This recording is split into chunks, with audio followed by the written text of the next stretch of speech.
This is the sentry tank, also known as the TIE crawler or the TIE tank.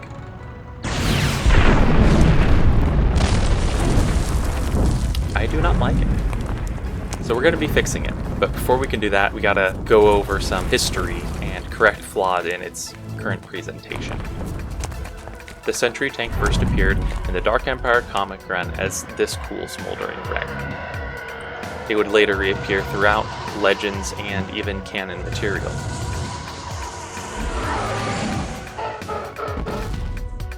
In its appearance in the Essential Guide to Vehicles and Vessels, we were given this blueprint based clearly on the Dark Empire wreck.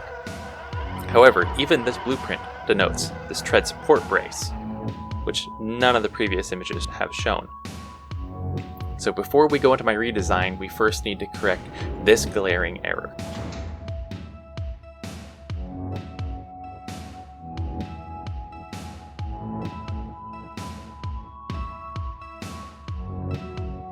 This version of the tank looks already a lot more sturdy than the previous versions. Furthermore, some Legends configurations do show it with this tread brace.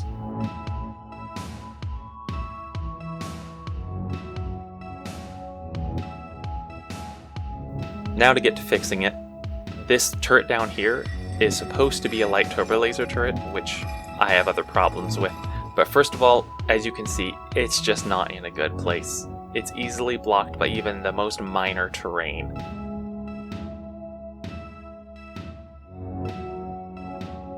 So the first thing we'll be doing is ripping this thing out and replacing it with a real turbo laser mounted high up so it can be of use. Beyond that, we're going to be doing a few more common sense upgrades that I think will turn this into a real fighting vehicle. This I consider to be a proper assault vehicle. You have a squad of infantry who can protect the tank from enemy infantry fire, while at the same time the tank protects the infantry as they advance forward on the battlefield. In addition to the blaster cannons in the nose and the turbo laser, you now have an E-web to help in the assault. The high tread walls protect the infantry and the sensitive equipment of the turbo laser from enfilading fire as it advances on the enemy position.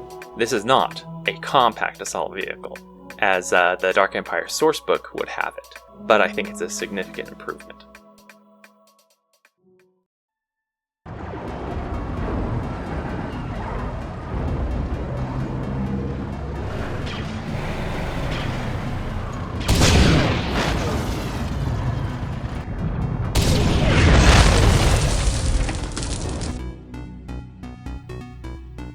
Overall, I quite like this design. I think it works as an assault vehicle. I think it fits the wreck we see in Dark Empire. But it's not really a tank, is it? A tank needs a turret. Now we move on to design number 2.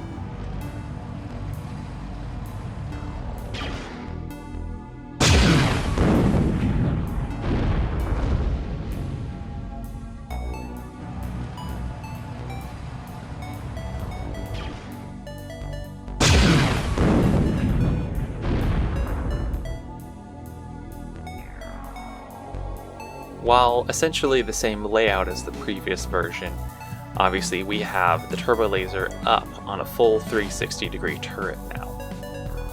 We no longer have the Stormtrooper support, but the Dark Empire sourcebook called this a one-man compact assault vehicle, so it kind of doesn't need the troop support.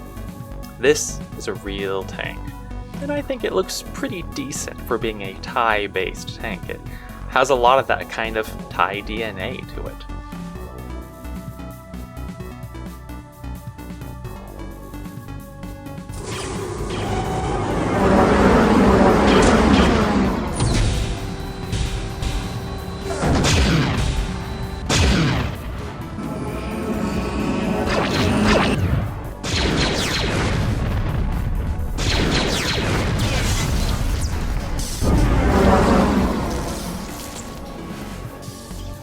I think it's a fair design.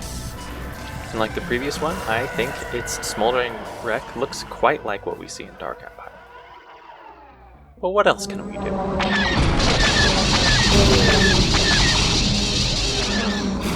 Here are two other designs I came up with in my exploration of the TIE tank idea. The smaller one was actually my first redesign. It's very much based on Earth tanks, with a TIE cockpit acting as a ball turret. I like it a lot, but it doesn't really fit into Star Wars, unfortunately. It looks too Earth-like. The second one, the hoverboard of doom, looks a lot more like a TIE fighter, with the tank treads rotating around it, and I quite like it too. It even has the dinky turret on the bottom. We're not calling it a turbo laser this time, just a blaster cannon, but I don't know, I think it's pretty neat. Both of these have solar panels, like TIE fighters, mounted on the side, and have ion engines on the back to give them that extra boost of speed when they need to cover ground real fast. I think they're kind of cool, and as you can see, both of them work quite well in an anti-air capacity, in addition to using their lasers against other vehicles or infantry.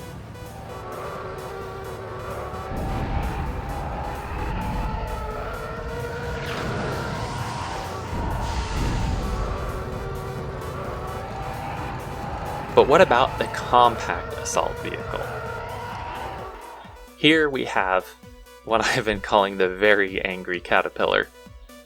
This really is truly a compact one-man assault vehicle TIE-based tank.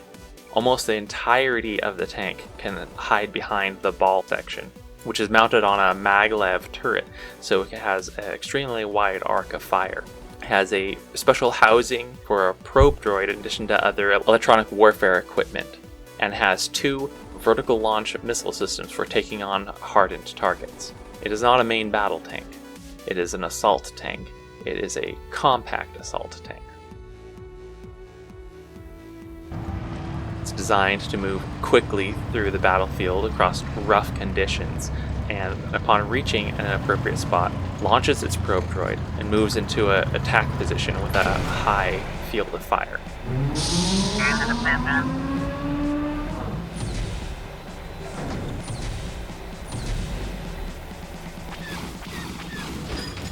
After exploring that, I decided, well, what if we just made this thing an ATST? So here we have a TIE-based ATST,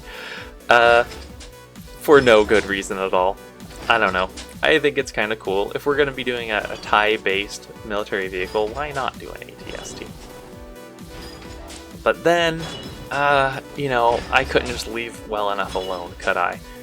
I was looking at this TIE ball and looking at the ATST and thinking, I think we could do a little bit better.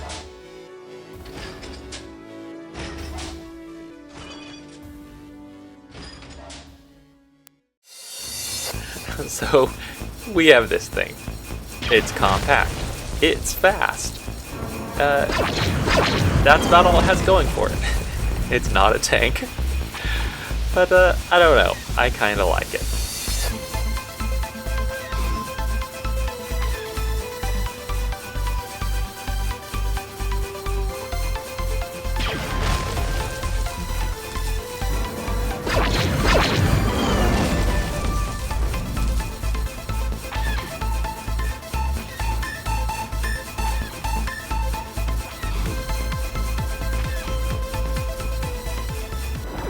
So, there you have it. These are my TIE tank redesigns. Tell me which one was your favorite, or what other design choices you might have gone with. How else would you rebuild them? Please leave a comment. Let me know. I hope you enjoyed. This took me far too long than I'd like to admit to make, but I'm glad it's finally done. If you liked the video, go ahead and like it, and thanks for watching.